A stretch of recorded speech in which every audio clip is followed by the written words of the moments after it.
विधवा बहू की दिवाली। गोरी खूबसूरत दिशा अपने कमरे में अपने पति राहुल से फोन पर बात कर रही थी। बेचारे, आपकी सर भी ना। अब पता नहीं रात को उनका फटा शर्ट देखकर उनकी पत्नी उनका क्या हाल करेगी। इधर राहुल अपने ऑफिस में बैठकर दिशा से फोन पर बातें करते हुए हंस रहा था। मैंने तो आज अपने सर से साफ साफ कह दिया है कि कल से मैं ऑफिस नहीं आऊंगा। 2 दिन बाद दिवाली है, तो अब मैं दिवाली के बाद ही ऑफिस आऊंगा। अच्छा सुनिए ना राहुल जी, आपके ऑफिस के पास जो चांदनी चौक है, रात को आते समय वहाँ से मेरे लिए चांदी की पायल ले आना। हाँ बाबा, ले आऊंगा। चलो अब काम करने दो मुझे। राहुल फोन कट कर देता है। चल दिशा, अब बाहर जाकर देख आते हैं कि मेरी दोनों देवरानी और माँ जी क्या कर रही हैं। दिशा अपने बड़े से कमरे से बाहर आती है तो बाहर उसकी सास मेनका दरवाजे के पास खड़ी थी। अरे माँ जी, आप यहाँ क्यों खड़ी हो? दिशा बहू, मैंने तुझसे कितनी बार कहा है कि राहुल को ऑफिस में डिस्टर्ब मत किया कर। माँ जी, वो तो बस ऐसे ही। तूने राहुल को चांदनी चौक जाने के लिए क्यों कहा? वो पहले ही ऑफिस में दिन भर काम करके थक जाता है। माँ जी, राहुल ना 1 नंबर के भुलक्कड़ हैं। हर बार की तरह वो ये पायल की बात भी भूल जाएंगे। अच्छा वो सब छोड़, 2 दिन बाद दिवाली है बहू। घर में सफाई करनी है और बहुत सारे काम भी करने हैं। दिवाली की शॉपिंग भी करनी है हमें। कैसे होगा इतनी जल्दी सब कुछ? हो जाएगा माँ जी, आप चिंता मत कीजिए। दिशा मेनका के साथ बाहर आती है। बाहर दिशा की 2 देवरानियां पायल सुरेखा घर में सफाई कर रहे थे। माँ जी, मैं दोपहर के खाने की व्यवस्था कर लेती हूँ। ठीक है बहू, जा। दिशा रसोई में चली जाती है। जरा जल्दी जल्दी हाथ चलाओ बहुओं, घर में और भी बहुत सारे काम बचे हैं। माँ जी, पड़ोस वाली शीला काकी आई थी, वो आपको उनके घर बुला रही हैं। अच्छा ठीक, मैं जाकर आती हूँ। मेनका घर के बाहर चली जाती है। अच्छा किया सुरेखा कि तूने माँ जी को बाहर भेज दिया, वरना सारा दिन हमारा दिमाग खाती रहती है माँ जी। पायल सुरेखा सफाई करने में लग जाती है। देखते ही देखते शाम हो जाती है। तभी पायल सुरेखा के पति रोहन रमेश अपने काम से घर पर आते हैं। रोहन रमेश उसी गांव में एक कारखाने में नौकरी करते हैं। मेनका मणिपुर गांव में अपने परिवार के साथ सालों से रहती आ रही थी। उसके परिवार में उसके 3 बेटे राहुल, रोहन, रमेश और 3 बहुएं दिशा, पायल, सुरेखा थी। राहुल इसी गांव की एक कंपनी में नौकरी करता है। 2 दिन बाद दिवाली थी, इसीलिए घर में दिवाली की तैयारी बड़े जोर शोर से चल रही थी। सब घर में बैठे थे। दिशा बहू, जरा राहुल को फोन लगाना, वो अब तक आया क्यों नहीं? दिशा राहुल को फोन लगाती है। इधर राहुल अपने ऑफिस में था, तभी वो कॉल उठाता है। बस निकल रहा हूँ ऑफिस से दिशा। इतना कहते ही राहुल फोन कट कर देता है। अरे मेरी पायल! Hello Rahul, hello. मुझे पता था ये पायल की बात पक्का भूल जाएंगे। इधर राहुल ऑफिस से अपनी बाइक पर बैठकर घर आने लगता है। तभी सामने से एक ट्रक बड़ी तेजी से राहुल की ओर आ रहा था। अरे अरे रुक जा। अरे अरे आ वो ट्रक तेजी से राहुल को अपने नीचे कुचलकर वहां से चला जाता है।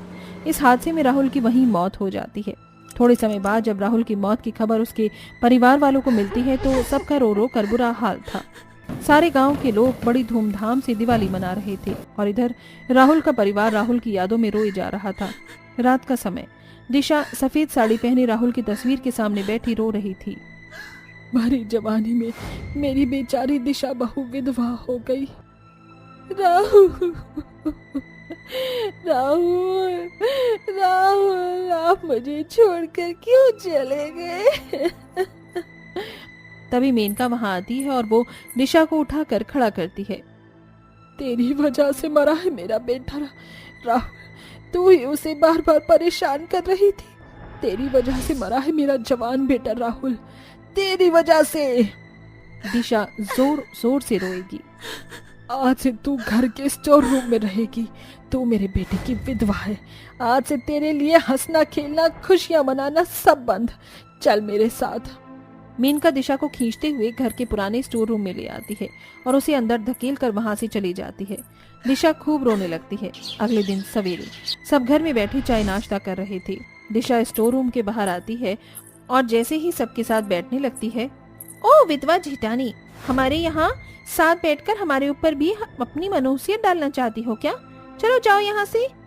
दिशा बहू, तू अब एक विधवा है। आज से तू अपने लिए अलग से खाना पकाया करेगी। बाहर आंगन में मिट्टी का चूल्हा बना और उसी पर अपने हाथों से खाना बना। आज से इस घर का कोई भी सदस्य तुझे ना अपनी खुशी में शामिल करेगा, ना कभी तेरे साथ कोई काम करेगा। चल जा और अपने लिए चाय नाश्ता बना बाहर, और आकर घर की सफाई, बर्तन, झाड़ू, पोंछा सब कर। दिशा बाहर आकर आंगन में मिट्टी का चूल्हा बनाती है और उसी पर चाय नाश्ता बनाकर घर में एक कोने में बैठकर खाने लगती है। दिशा ने सफेद साड़ी पहन रखी थी। धीरे धीरे दिन गुजरते गए। दिशा अकेली घर में सफाई करना, सबके कपड़े धोना और बाकी काम करने लगी और रात को घर के स्टोर रूम में आकर सोने लगी। घर में दिशा से कोई बात नहीं करता था, सब उस पर अत्याचार, जुल्म करते थे। 1 साल तक ऐसे ही चलता रहा। मेनका की दोनों छोटी बहुएं बाहर घूमने फिरने जाने लगी, खुशियां मनाने लगी और इधर विधवा दिशा सारा दिन घर में काम करने लगी। कुछ दिन बाद दिवाली थी। सब घर में दिवाली की तैयारियां कर रहे थे। माँ जी, इस दिवाली पर मैं अपने लिए नए कपड़े और एक सोने का नेकलेस खरीदूंगी। रोहन जी, हम कब जाएंगे दिवाली की शॉपिंग करने? कल सवेरे चलते हैं, वैसे भी दिवाली को 2 ही दिन रह चुके हैं। तभी दिशा वहाँ आती है। माँ जी, मैं भी चलूँ आपके साथ दिवाली की शॉपिंग करने? मुझे भी अपने लिए नए कपड़े खरीदने हैं।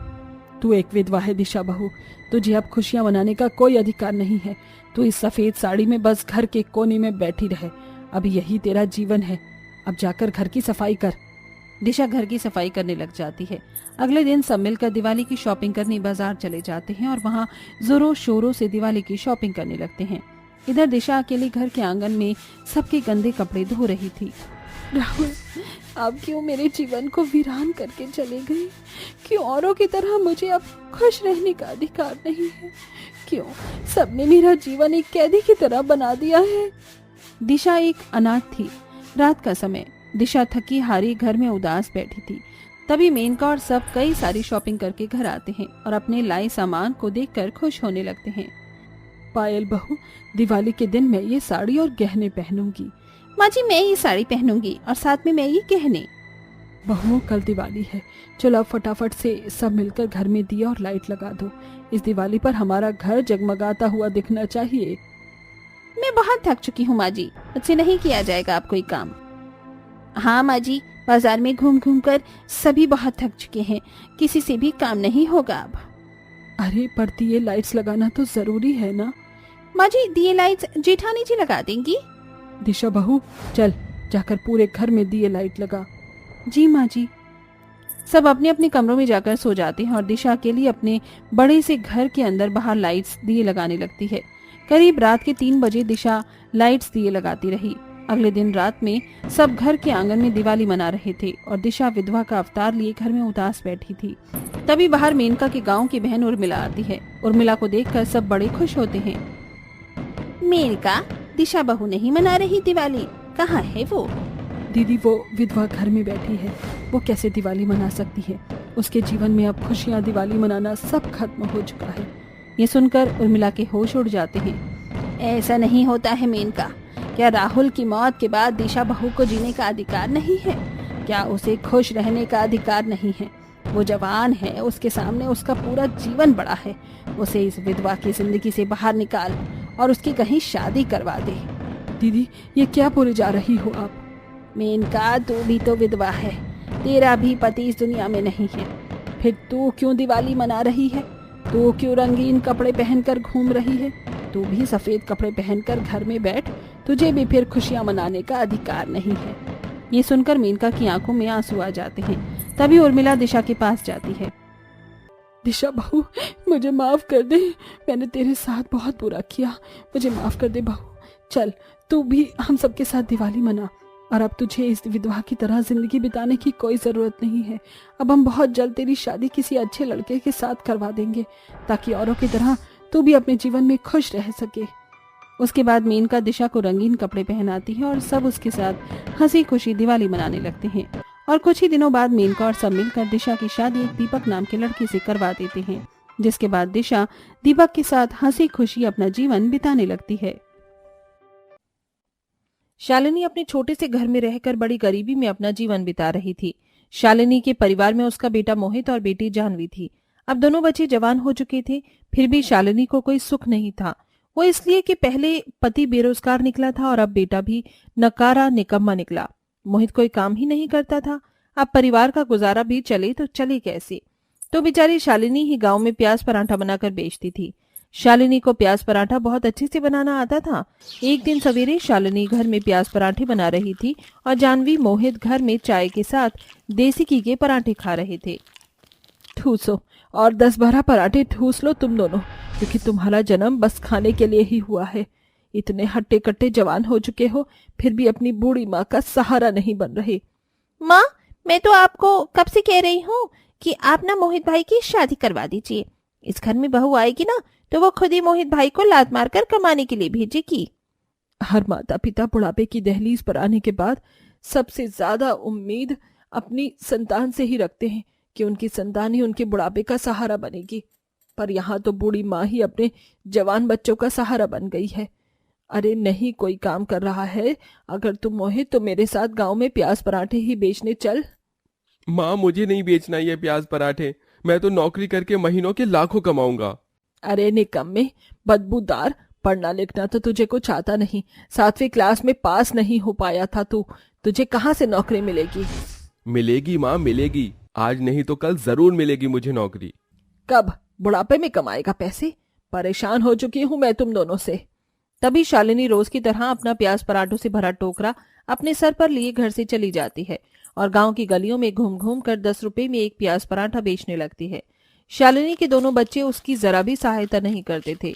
वो बस सारा दिन खाना पीना, आराम करना, घूमना फिरना ही किया करते, जिसके चलते बूढ़ी शालिनी को ही प्याज पराठे बेचकर अपना और अपने बच्चों का पालन पोषण करना पड़ रहा था।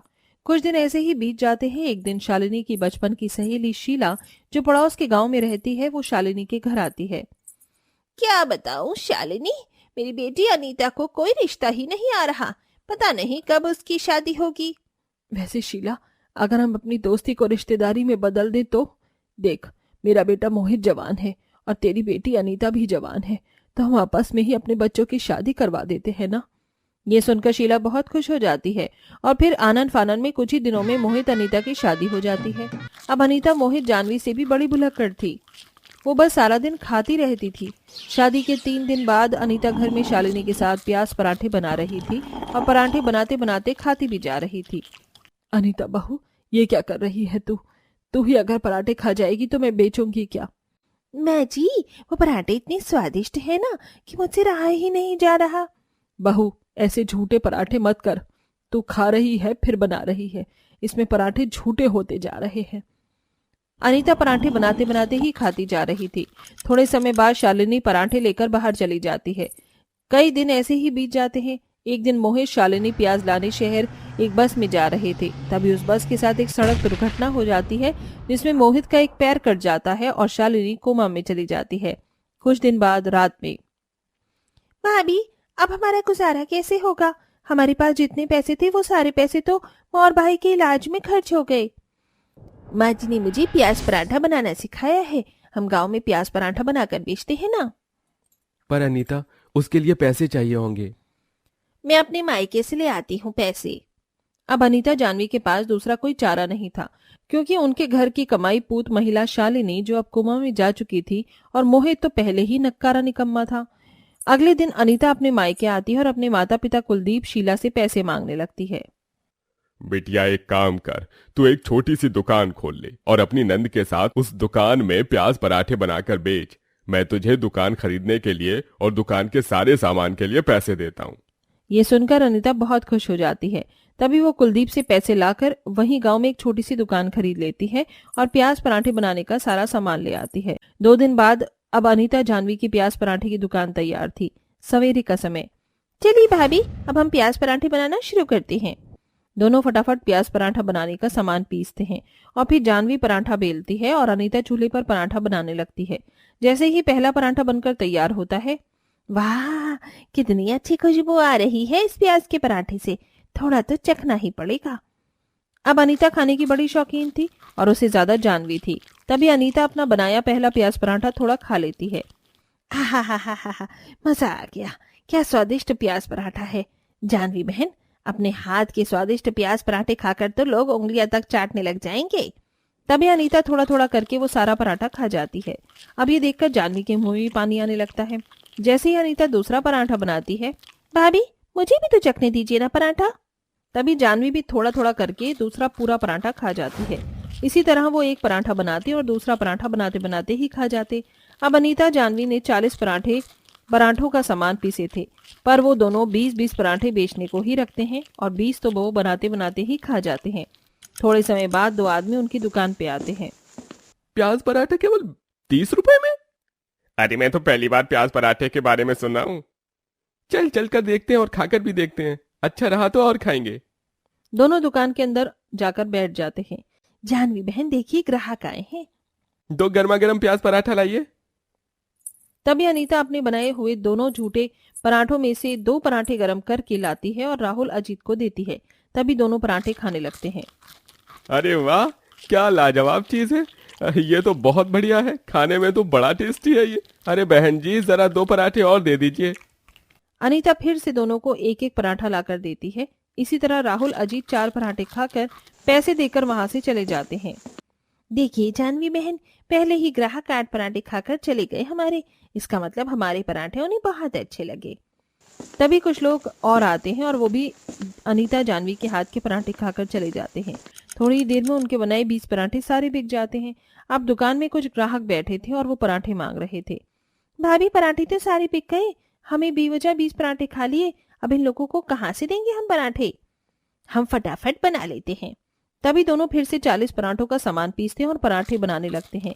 पर इस बार भी वो 40 पराठों में से 20 पराठे बनाते बनाते खा जाते हैं। वो एक पराठा बनाकर ग्राहक को देते हैं और दूसरा खा जाते हैं। अब ग्राहक को अगले पराठे के लिए काफी इंतजार करना पड़ रहा था। इस तरह वो दोनों झूठे पराठों को लोगों को देते जाते हैं। कई दिनों तक ऐसे ही चलता रहा। दोनों दुकान में पराठे बनाकर पहले खाने लगे और बचे झूठे पराठे लोगों को खिलाने लगे। अनीता ने 5,000 रुपए के पराठे बनाने का सामान दुकान में भर लिया था। अब 1 हफ्ते बाद वो सारा सामान खत्म हो चुका था। अब उनकी आमदनी 7,000 रुपए होने के बजाय 3,500 रुपए होती है, क्योंकि बाकी 3,500 के पराठे तो वो दोनों खुद खा गई थी। सवेरे का समय, दोनों दुकान में अपनी हफ्ते भर की कमाई देखकर उदास हो गई। जानवी बहन, जितने पैसों का हमने दुकान में सामान भरा था, हमारी कमाई तो उसके आधे पैसों की हुई है। हमारा तो कितना नुकसान हो गया। भाभी, हम पराठे बनाते बनाते ही खा जा रहे थे ना। हम पहले खुद पराठे खाते जा रहे थे और बाद में ग्राहक को दे रहे थे, तभी हमें इतना नुकसान हुआ। अगर हम पराठे खुद न खाकर पूरे पराठे ग्राहकों को बेचते तो हमें इतना नुकसान नहीं होता। अगर हम आगे भी ऐसा करते रहेंगे तो हमारा कितना नुकसान होता जाएगा। नहीं नहीं, अब हम अपनी भूख पर कंट्रोल करेंगे। अब बिना एक भी पराठा खाए हमें सारे पराठे ग्राहकों को बेचने होंगे, तभी हमें मुनाफा होगा। उसके बाद दोनों उन पैसों से दुकान में सामान भरते हैं और अब की बार एक भी पराठा नहीं खाते और जितने पराठे वो बनाते हैं वो सारे ग्राहकों को बेच देते हैं। इसी तरह दोनों ननंद भाभी मिलकर प्याज पराठा बनाकर बेचने लगे और धूमधाम से पैसे कमाकर अपना और अपने परिवार का पालन पोषण करने लगे।